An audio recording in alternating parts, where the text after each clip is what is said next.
In this game, white correctly occupies the center, as we studied in our lessons in the opening.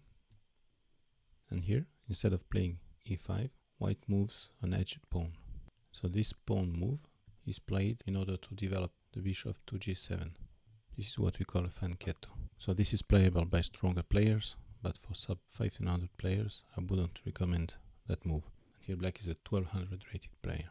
So here the idea behind the fianchetto is to leave the center to the opponent and to attack it later. The problem for beginners is that if they let the opponent take the center and have more active pieces, then they don't know how to attack this center and just end up with a disadvantage from the start. White correctly occupies the center with his second central pawn, and black correctly decides to challenge the center. Natural development move, protecting the central pawn. We see that all three knights are developed on their ideal squares. And as we said in our lesson on the opening, it's better to develop the knights before the bishops, which here both players did. White develops his bishop and pins the knight. So if the knight moves, black would lose his queen, as the white bishop would take it. And this bishop should have been played to g7. That was the point of the g6 pawn move. So now, the weakening of the king's side pawns, f, g, h, has no justification. Black could have played that same bishop move without moving his pawns. Exchange in the center, but by doing so, black has opened the file and both kings are still in the center. So you remember the rules that in the opening you have to castle as soon as possible to put your king in security. Here this queen move doesn't make any sense unless black wants to attack white's queen side, but there's no target and black should have first developed his minor pieces and castled to put his king in security and only then thought about attacking. For example, the knight could have been played here on c6, protecting the bishop a second time, and the bishop could have been played to e6, for example, to close off the e file. White castles long on the queen side in order to activate his rook as soon as possible, as on the other side he would lose an additional tempo before activating his rook. Why? Because he would have to develop the bishop and only then castle. It's always good to learn to count the tempi, because here it's not one tempo, it's two tempi, because the bishop cannot move because of the queen. And that's the reason why white choose to castle queen side.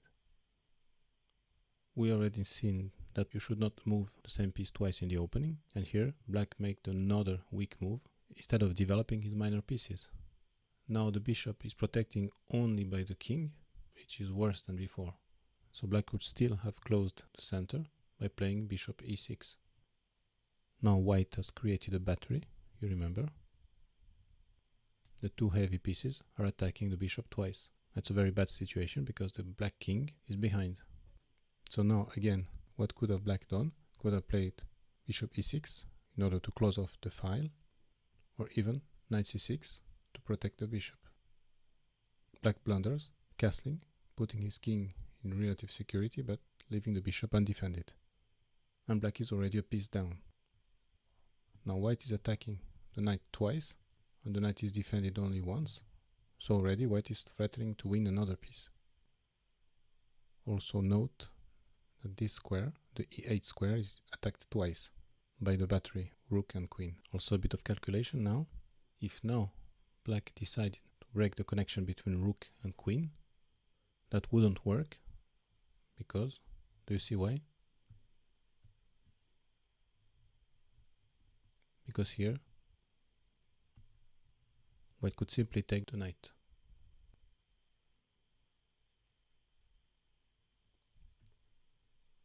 So now black defends the knight f6 a second time, but this move blocks the bishop.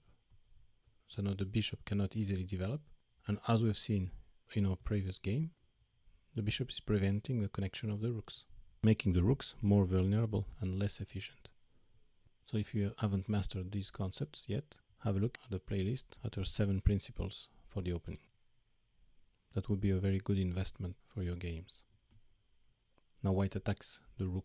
Black removes the rook from the attack and attacks the queen. But you remember that the d8 square is attacked twice by the battery rook queen.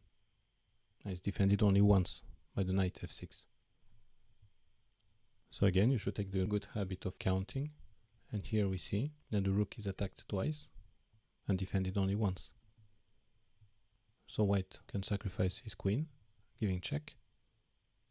Black takes the queen, and the rook retakes, giving check. Now black covers the check, but you see that the f8 square is attacked twice by the rook and the bishop, and is defended only once by the king. So white can deliver checkmate.